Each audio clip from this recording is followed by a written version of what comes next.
So, that stack of articles on international business you sent over?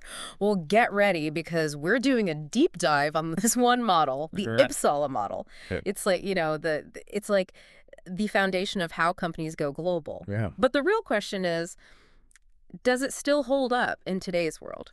Everything moves so fast these days, and it's like checking if a vintage compass can still point you north when everyone's using GPS. Right. What do you think? Is the compass still pointing true? It's funny you should mention that because it's actually amazing to me how these models, like the Uppsala model, which came out of, studies of Swedish manufacturers in the 1970s, Right. they still resonate today. Mhm. I mean, obviously the compass might need like a little bit of recalibration for the digital age, Sure. but those core principles Yes. still surprisingly relevant. Hmm. But that's not to say there aren't some fascinating exceptions. Ooh, exceptions to the rule. Yeah, yeah. Those are always interesting. But before we get into all of that, for our listener who might not be, totally familiar with this model, can you give us a quick breakdown of how the Uppsala model works?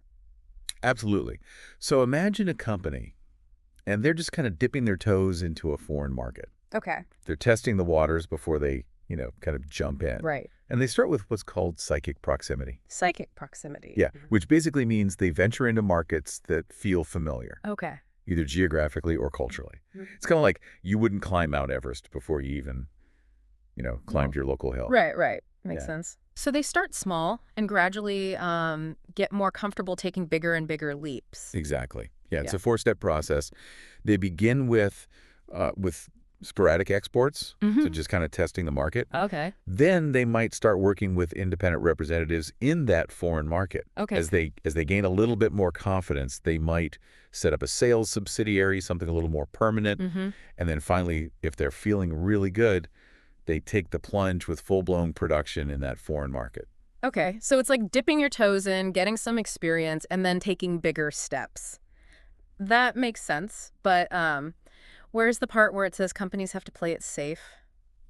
What happens when a company throws the rule book out the window? That's where it gets really interesting. Because, I mean, think about it. Think about the digital revolution and how it's completely, changed how businesses operate. Right. Take Skype, for example. Oh, Skype. Okay. Yeah. Everybody knows Skype. Exactly. So what did they do differently? Well, they went global right from the beginning. What? A prime example of what we call a born global firm. Okay. Skype's founders, Nicholas Sundstrom and Janice Fries, they didn't limit themselves to a local or regional launch. Wow. They kind of said, forget this dipping our toes in, and they just dove headfirst into the global market. That's so bold. How did they even manage to do that? Well, they were very strategic from the outset, I'll say that. Right. They registered the company in Luxembourg. They secured financing from U.S. investors, and they built their developer team in Estonia. Oh, wow. So they had this international approach from the very beginning. Hmm. They leveraged resources from all over the globe, and it allowed them to capture a massive global market share really, really quickly. Mm. They basically bypassed that whole slow and steady climb that the Uppsala model, describes. Right. It's like a textbook example of how the digital landscape can completely rewrite the rules of the game. So it sounds like in today's world, companies can kind of defy the traditional steps and go global from day one, especially if they've got these, digital tools at their disposal. Right. But what about this whole psychic distance thing? Yeah. It's all about how, culturally or geographically close a company feels to a new market, right? Yeah. So has the internet shrunk the world so much that that distance doesn't even matter anymore? That's the million-dollar question, isn't it? Yeah. I mean, it's tempting to think that, the internet has kind of flattened the world, made borders irrelevant. Sure. And while it's true that we can connect with anyone, anywhere, instantly these days, I mean, cultural nuances and market dynamics, they haven't gone anywhere. Mm. In fact, there are some really interesting trends that kind of challenge this whole idea of psychic distance. Remember how I mentioned there were some exceptions to the Uppsala model? Oh, right. You did say that. You've got me intrigued. What kind of exceptions? Well, let's talk about the music industry for a second. Okay. There's a growing trend of European and American artists, and they're actually finding success in Japan first before they make it big in their home markets. Wait, really? That's so interesting. Why Japan? You would think they would, focus on on their own countries first. You would think so, right? Yeah. But Japan has this really unique music market. Very, very receptive to new sounds and new trends and success there. It's like this powerful signal to other markets. Oh, I see. Almost like a stamp of approval. So it's not just about like physical proximity, it's about finding that right cultural fit, even if it's geographically distant. Exactly. It's like finding like an audience that truly like resonates with your work no matter where they are in the world. Precisely. Yeah. And it's not just music either. Remember Bijan, the Iranian fashion designer we were talking about earlier? Oh, right. The one who found success in the U.S. before his home market. Exactly. Yeah. He built his whole luxury brand by catering to, a very exclusive clientele in the U.S. Interesting.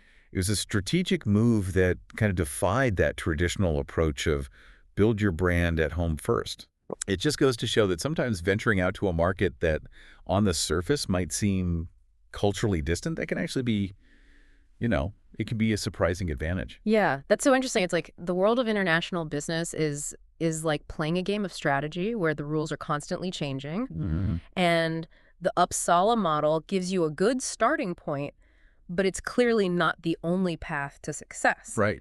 It's like we were saying earlier, the Uppsala model, it's valuable, but it's not the only game in town, Right. It makes you wonder, like, with all this information out there now, has knowledge itself become less valuable? That is a fascinating thought. Yeah. Because think about it. Okay. If everybody has access to the same information, Right. that old advantage of starting in a psychically close market where you might have more experience, more knowledge, Yeah. it's not as significant anymore, is it? That's a great point. So are you saying that the barriers to entry are lower than ever before? It's possible. Yeah. It's certainly possible. Or maybe it just means that other factors become more important, Like what? like cultural fluency, for example. Oh, interesting. Yeah, we touched on that a bit earlier. You did. But it's definitely worth exploring further. What does that even look like, Yeah. Cultural fluency in the context of international business, and why is it so crucial these days? Okay, so imagine a company, right? They're trying to break into a new market, but they don't understand the local customs. Right. They don't get the business etiquette. Mm-hmm. Maybe they don't even get the humor. I mean, they could just completely offend potential partners without even realizing it. Right. Or they might misinterpret, some really crucial social cue. Totally. So cultural fluency, it's not just about knowing the language. It's deeper than that. It's way deeper than that. It's about understanding the unspoken rules, Yeah. the nuances of a culture, so you can actually connect with people on a deeper level. So it's not just what, it's how you use it. Exactly. Especially in a specific cultural context. Yes. It's like the game has shifted from, just acquiring knowledge to actually applying it creatively and strategically. That actually reminds me of something you were talking about earlier. Yeah. About how the internet hasn't completely flattened the world, even though it feels like it sometimes. So does that mean that understanding psychic distance is still important, even in the digital age? Oh, absolutely. Yeah. I mean, the internet might have shrunk the world in a lot of ways, Yeah. but it hasn't erased cultural differences. It's true. If anything, it's made it even more important to understand and navigate those differences. You know what I mean? Totally, yeah. So as we wrap up here, what's your final thought for our listener today? Okay, so my final thought, Yeah. the world of international business, always changing, Oh. always evolving. And as we saw today, models like the Uppsala model, they're super helpful. They give you a framework. They do. But they got to evolve too, right? Yeah. They got to keep up with the changing landscape. Keep up with the times. Exactly. So if you're out there and you're thinking about expanding your business internationally, Yeah. don't be afraid to challenge those assumptions. Okay. Stay curious Mm-hmm. and be adaptable. Love it. Oh, and don't forget about cultural fluency.